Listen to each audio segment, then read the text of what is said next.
This is about how much...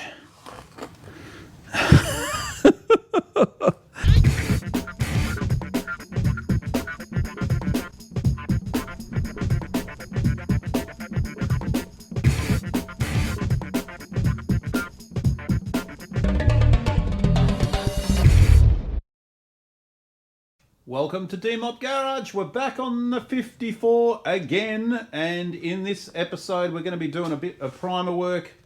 I might just get this door done. Now we've got a really nice beautiful day outside. I've gone over this a few times, so it's just going to, it needs a coat of primer on it just so we can sort of have a good look at it again like the other panels.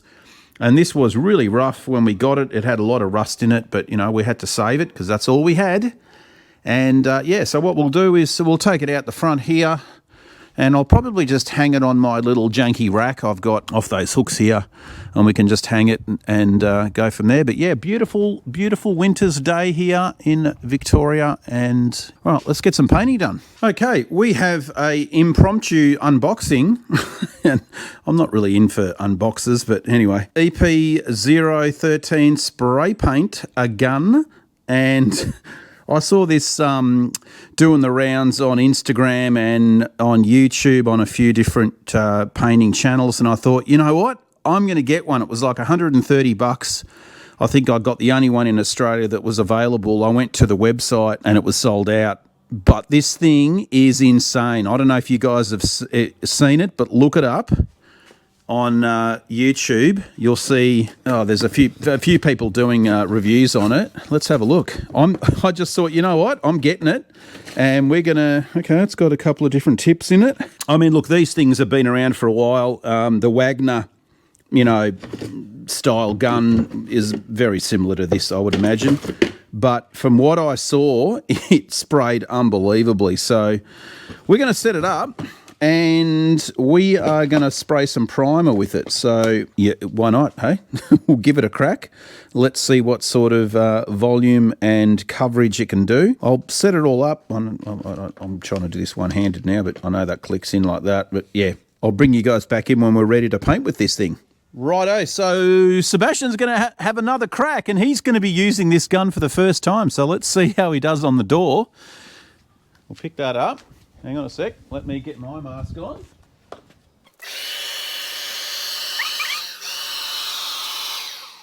Squeeze it, watch Dad do it.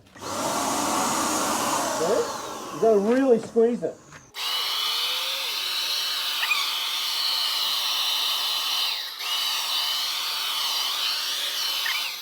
Good, that actually works.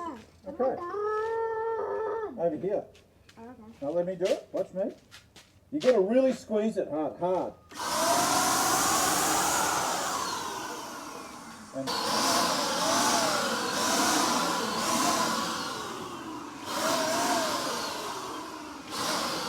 okay, you can come and do this side.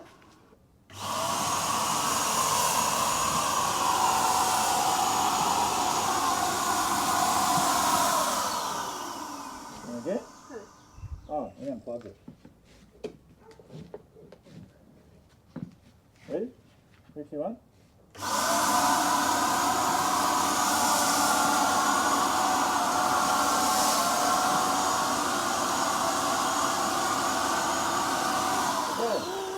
I think we're out of paint. There we are. Feel it? Empty. And it's starting to drip too. Wow, yeah, it puts a lot of material out. That we almost need to back that off a little bit on the trigger because you can see it dumped. It absolutely dumped the primer on. But that's all right. That was the first go at it. We've got to do some adjustments. Needs another coat on the underneath areas, but it's dumped a lot of paint on there. We'll have to do some more fine tuning, but hey, it's primer, so that's all good. Righto, so we've left the door over here. That's got a guide coat on it. We're just going to wait for the primer to dry a couple more days before we start sanding it. And what we're going to do now is change our focus over to the front beam. I do have a 64 beam, which I had at my parents' place, so I brought that down. And my plan was we were going to actually modify that beam to fit into the barn door and not use the original beam because of the whole issues with the not being able to flip the original spindles that come on this thing. And this is another one which I built this about 10 years ago. It's a 4-inch narrowed beam, but I started to chop that up thinking that I was going to make this one look like a barn door beam.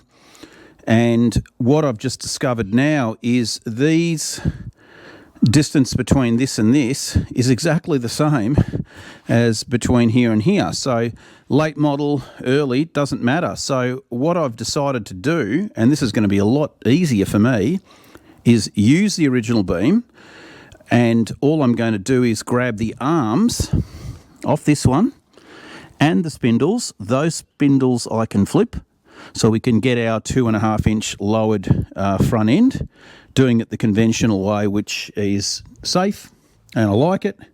So, we're just going to grab that 64 stuff and shove it straight on here, put a Sherman front disc kit on it, and we're good to go. We don't have to change anything else. So, I'm just going to clean this up now. I did already knock out the old bushes that were inside it.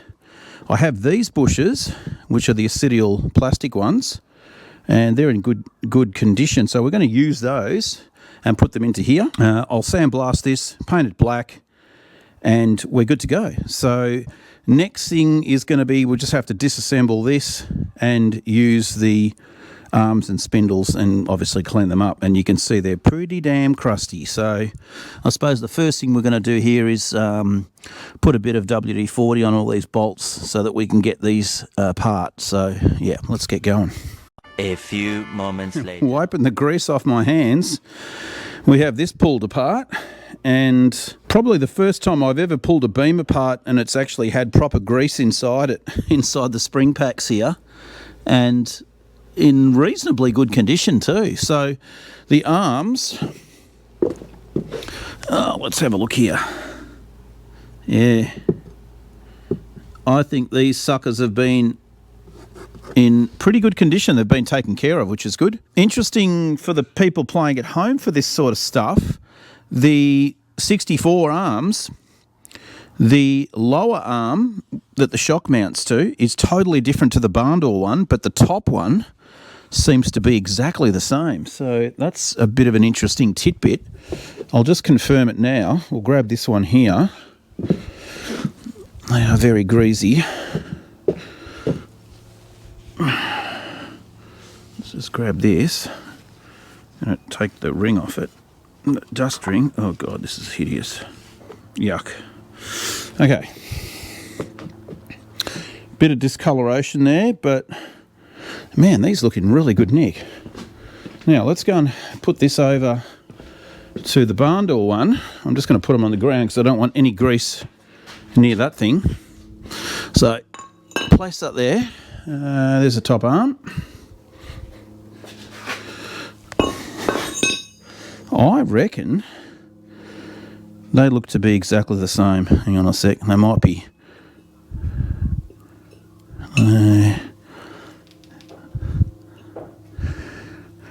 Yeah, they are.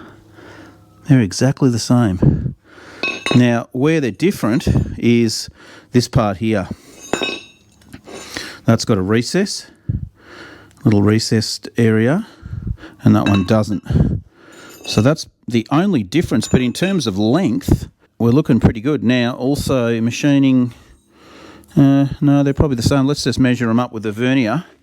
So I'm interested to see whether they're the same thickness, because if they're not, that's going to give us some problems. So, caliper, here we go. Broken caliper.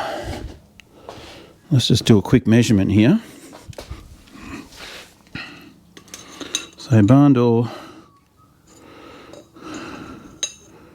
same. Yep, identical. Well, that's bloody good news. That means I can use those other bushes that I've got.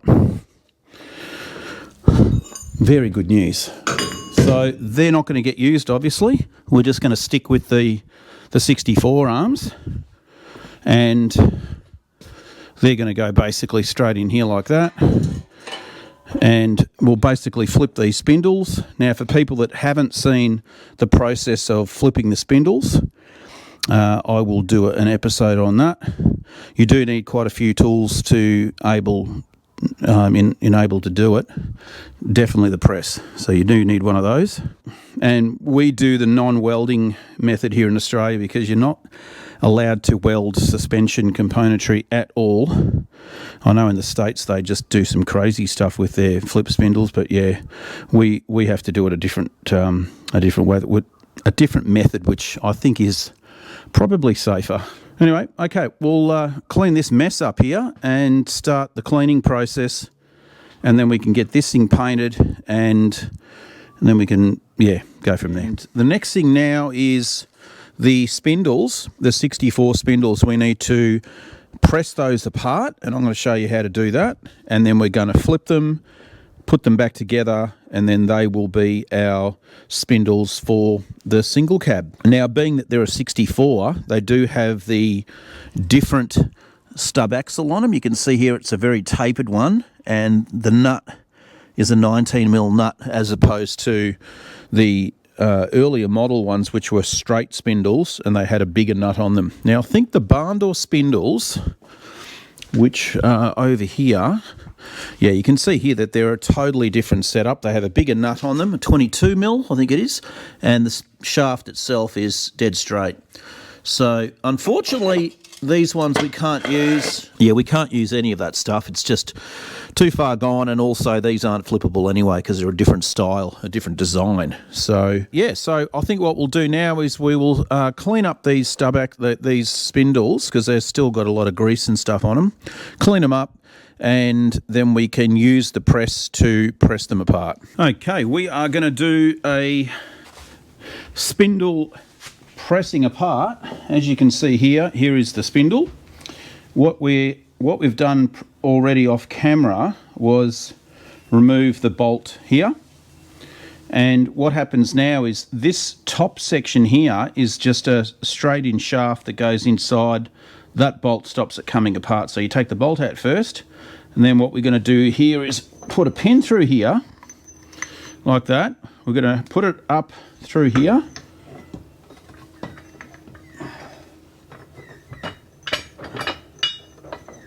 I'm going to rotate it. Like that. Let's make sure this is done tight.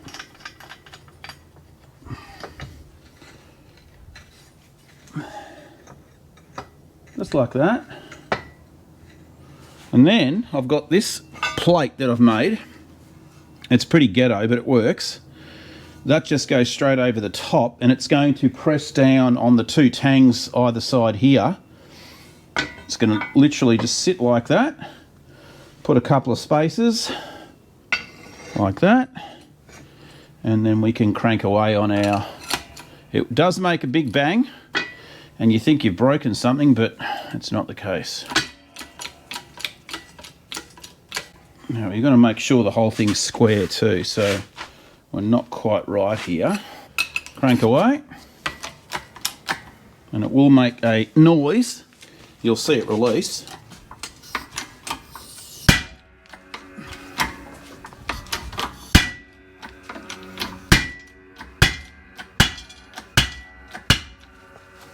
Are we going? Yes, we are. So it is finally going. Done. Okay.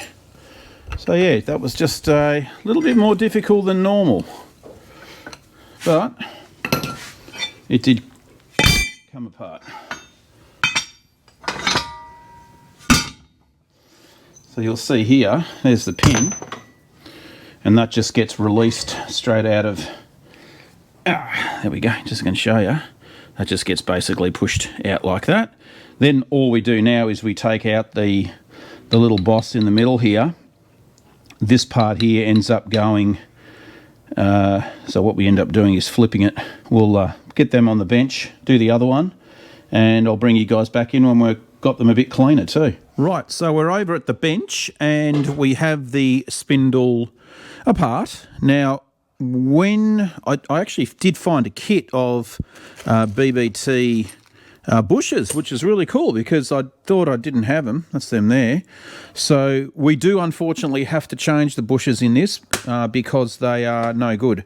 Now, what I did do just through my stash of stuff, I found some old needle bearings and made up a good set out of these ones so that we could save the link pins. So, you know, that one's a little bit different, but they're all the same and they're all in good condition. So I've just remade the 4 that we need. So at least they're done.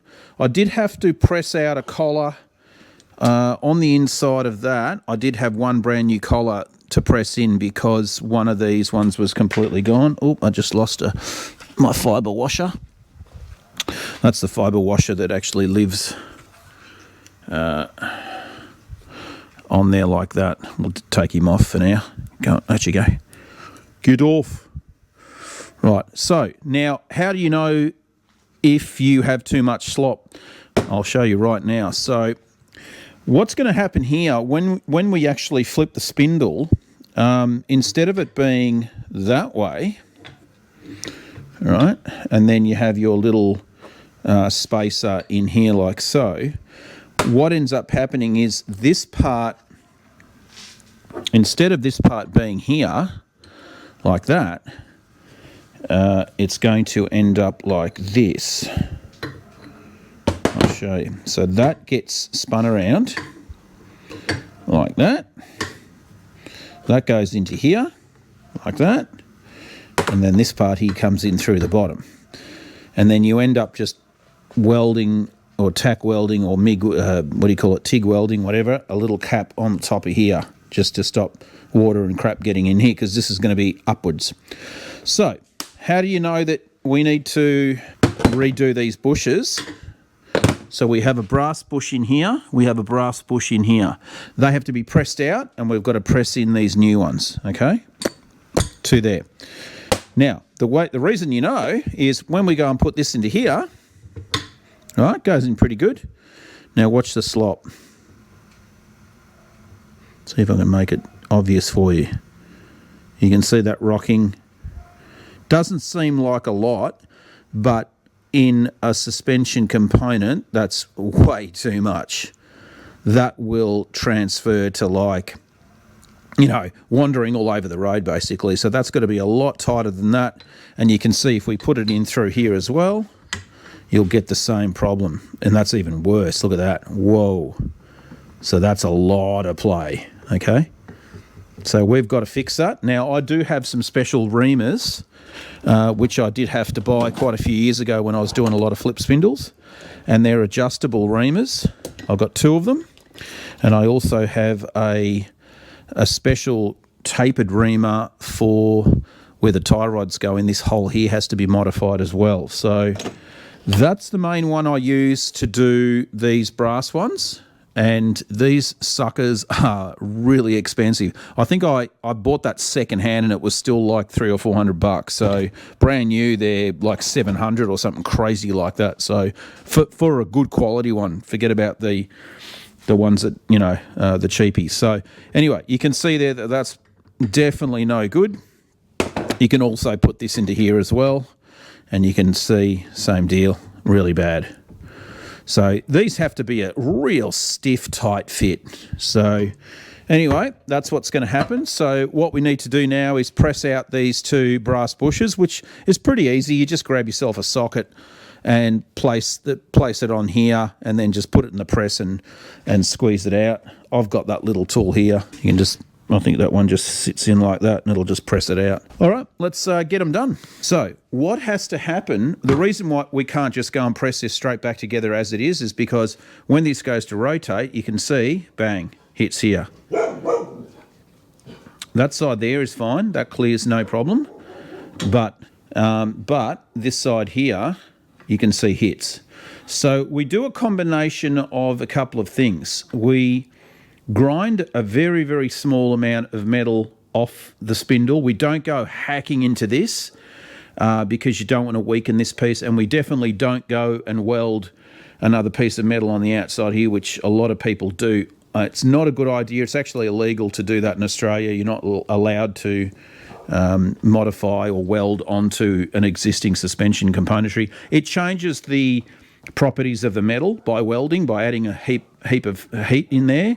The structure, the grain structure of the metal changes, and well, some people say it doesn't weaken it, but I'm not taking the chance. So what we do, we take a very minimal amount of metal off this little lump here, and we also take a bit of metal off here. And now this has no bearing on strength at all. It's only a lip. So we actually grind back this lip quite a bit. And then what we do is, you can see here, this is one that I've prepared earlier. There's a stock pin. You can see what I do here is I actually grind it into a domed position. You can see how much material I take off, just off the edges. And by doing that, when you put this into here and you rotate it, this part will clear that. So all we've got to do now is take a bit of metal off here, a little bit of metal off that little section there, and we're actually done. So let's get cracking onto that. That gets done after we have to do the bushes. So the bushes, you can see there's a bit of play here. No good. Okay. And also definitely, if you go the other way, you can see how bad that is. So first things first, we need to press out the old brass bushes, which are in here. And literally all I do is find an appropriate size socket. That one might be too big. I think this one here might be perfect. There you go. So you just place that on top of there like that. Give it a couple of swift whacks, which we can do right now.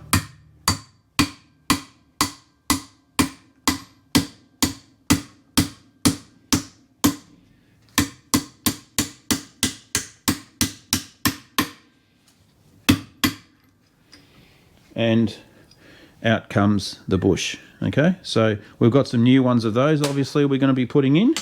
Let's just reverse this over and we'll do the other side. Pop you guys back. Now, there is a cap on the bottom of this one, so we need to knock the cap out first. So I'll just put it back into the vise here, tighten it up, pop that there like that, and we can just knock the cap out. There it goes. That's what the cap looks like. So we're going to reuse that later. So take that out, swap that over.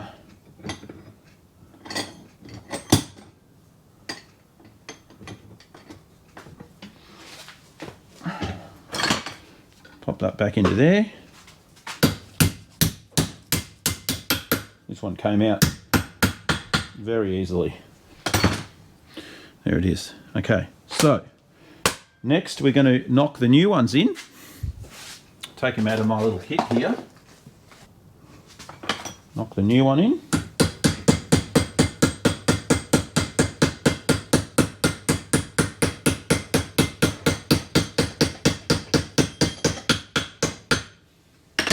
That's one.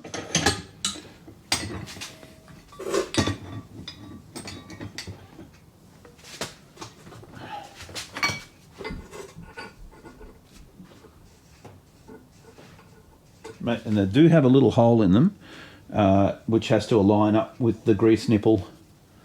And this has got a bit of junk in it, so we'll just remove that quickly. Okay. What about there?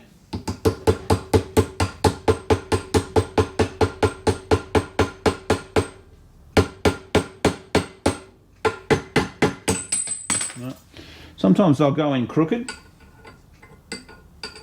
and you've got to just redo them again.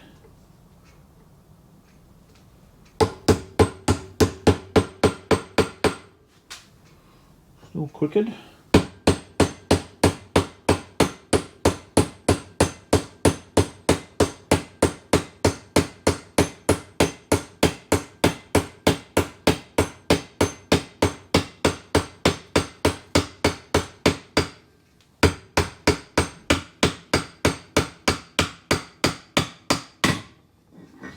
and I've got a shit vise, and it always comes loose.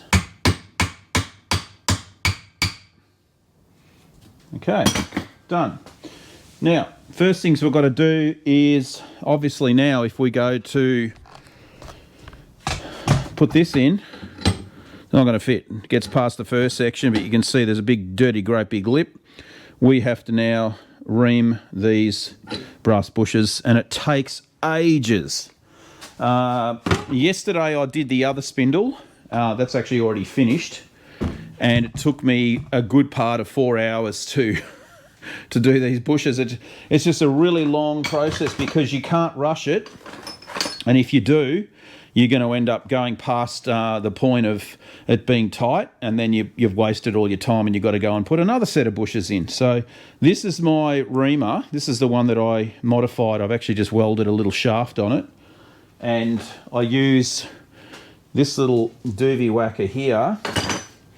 And it is a bit of a chore. Now, I'm sure you could take this to an engineering shop and they would have a probably machine that could actually do this very fast, but we don't have that. So what I've done there is I've just put a little plumbing fitting here, and when this goes in, it's actually going to line up the bottom and make sure that it's going in dead straight with the bottom, because if you don't have any kind of alignment and you just try to ream the top on, you're going to ream it on an angle, and then you're going to be, when you go to put it all back together, it's not going to work. So you've got to make sure you've got some sort of a truing method to make it work. So the idea now is, and this is the real painful part, you have to work real slow by undoing these little ends here. These cutters have a slight angle on them, and as you wind these two in, the cutters expand and they'll start to go up a size, up a size, up a size. So what I do is I end up with a spanner here and a spanner here, and I'll actually undo this. I've got some tape on here when I started it so that it wouldn't back off while you're grinding, when you're actually cutting the brass. So I've got to remove all that now. Got quite a few layers on here. Now, yesterday when I was doing the first spindle, I started doing it all by hand, just using, here we go. So you'll see what I'm talking about here. When I wind this out, wind that back, these little things just literally fall out, and you've got to be really careful you don't lose them. So you can see how that's got a tapered edge on it, and it actually creeps up as you're going along. So to start with, we've got to back this all the way back down here somewhere. It's a fair way back. We'll see if that is enough. Once I max out this, I need to then move to a bigger reamer for the last part. So it's a two-part stage thing. So even that there is not going to work. So we've got to keep backing it off. I think it ends up being right way back down here somewhere. So same deal. Just keep winding, and you'll see what I mean about this being a really tedious job. And I'm not going to speed any of this up because I want you guys to feel my torture. Okay, so we're getting close now. Now the reamer wants to actually go down and in. So what I'll do now is tighten these up. We can probably afford to go a tiny bit further up, about there. Okay, now the really annoying thing about these nuts either side is they come loose. As you're doing this job, they just seem to want to come loose on you, so you've got to tighten them.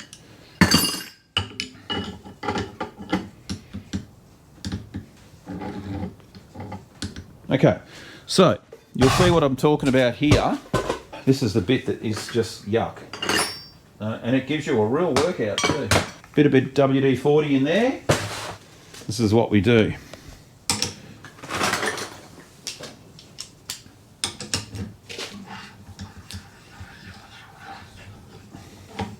So you can see that went through straight away and wasn't enough. So we've got to go back to this. We've got to undo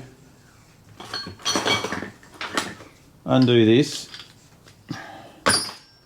and we need to bring it forward more. Let's try that. A little bit more than that. So I was doing it by hand, and then I discovered, oops, okay, let's try that.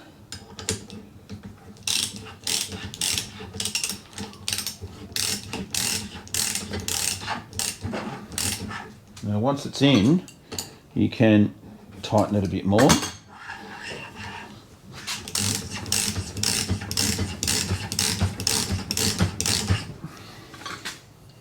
Just make sure they don't come loose.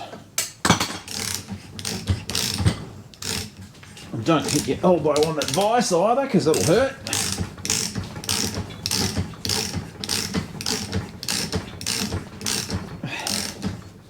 You can see here, Bonnie!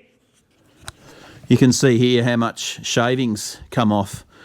And it's such a slow process because you're going a thou at a time, and we've got a long way to go before we're even close in the ballpark, because we've got to swap over to this one here. So I've come up with a faster version than using that, and it's using the rattle gun, believe it or not.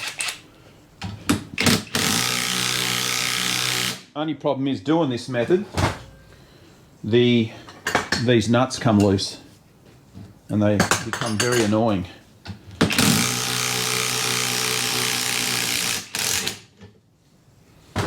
Okay.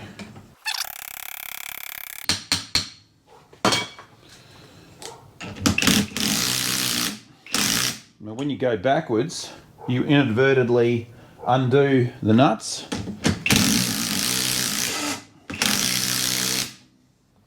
And then that becomes painful.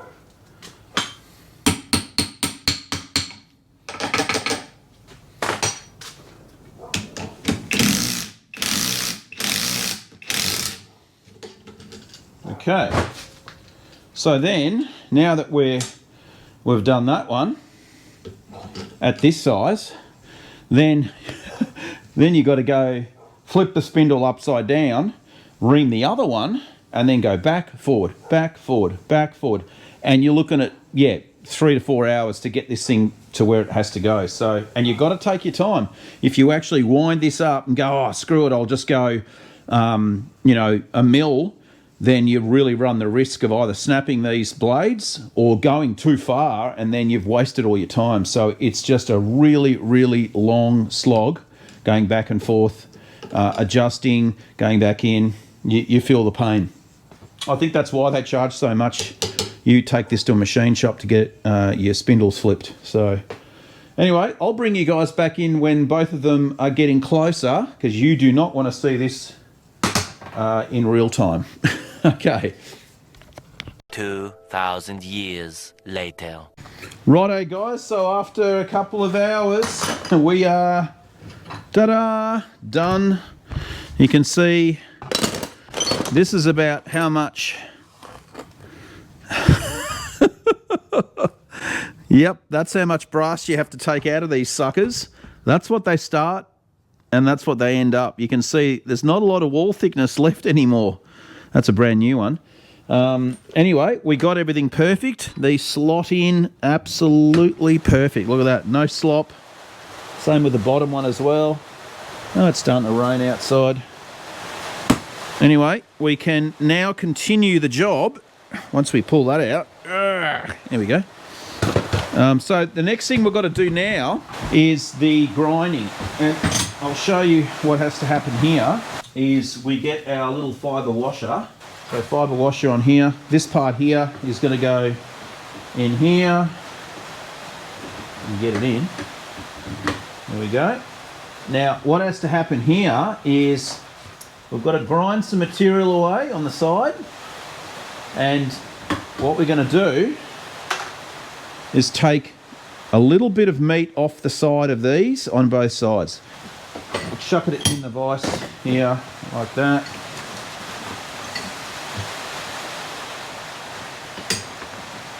Get this a bit. There we go. Get the grinder out and continue.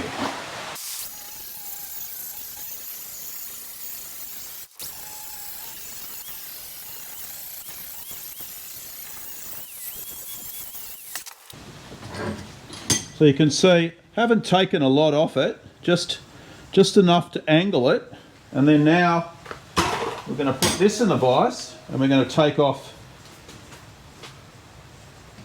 this little part here. Just that little knob here, we take that off and ever so slightly tickle this little area here. But we don't take a lot of material off that at all. Just mainly this part here. All right.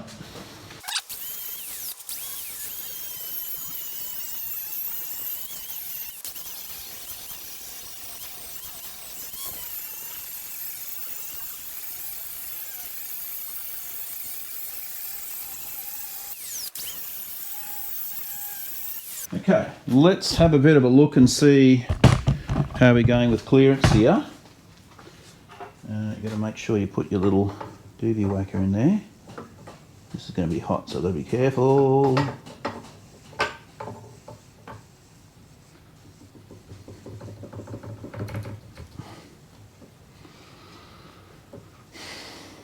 So we're still hitting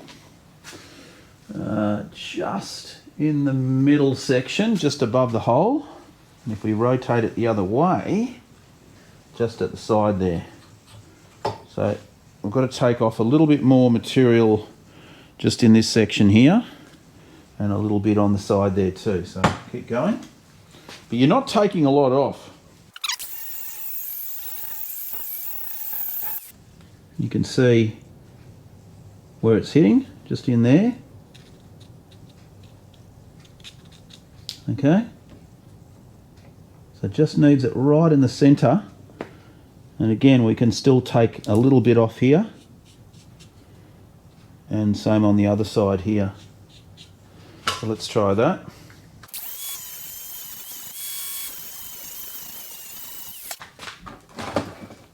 Okay.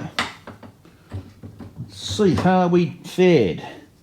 Look at that, full clearance.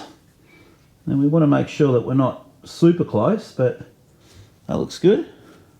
What we're going to do now is get a pin just to show you that this does work. So pop that in.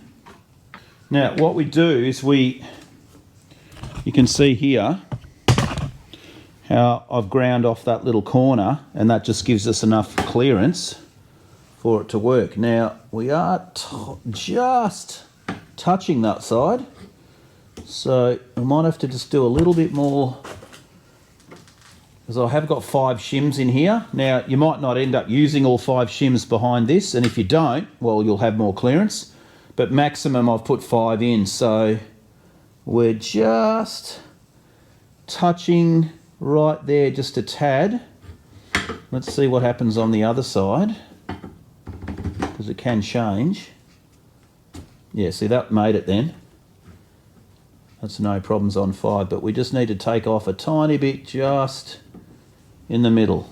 Okay, so we're ready to put it back together. Basically, we've got 3 dust covers in here, and we've just hammered the little spacer in. And now this one here, I've just pushed it in. We've got to make sure that the plane on this is the same on this one, because as we go and press this in, we've got to be able to put the bolt back through in here, which is going to hold the whole thing together. So this is ready now to go back in the press, and we can press that all the way in. Okay, so we'll go and take this over to the press and squash this back together, and job's done. The only other thing we've got to do is we've got to use the TIG welder and put this little cap on top of here just to keep the crap out. That's just going to go like that, and we're just going to put a couple of tacks on that, and that will sort that out. And then the last thing, obviously we're going to paint it. We need to also clearance just a little bit here because of the bolt that's going to be running on the arm. So we just normally grind a little section just here, and so we can do that as well. So let's go and press it together, and then we're good to go. Okay guys, so as you can see, that one is painted. This is the one that we just did. I painted this one earlier. You can see our little cap on top that's just tack welded on. Same on there, just to keep the dust out of the top of it. So yeah, it's a lot of work to get, that's pretty much 2 days of work to get these completed. So definitely not for the faint-hearted. So we'll get this one painted tomorrow, and then we can start to put all the little grease fittings back into their spots. I'm going to probably plate those suckers and make them look schmicko again, and obviously give that a coat of paint. It is 5 o'clock, dark. I'm going inside to have some dinner. Thanks again for stopping by, and we'll see you in another episode on the 54 barn door single cab. Yep.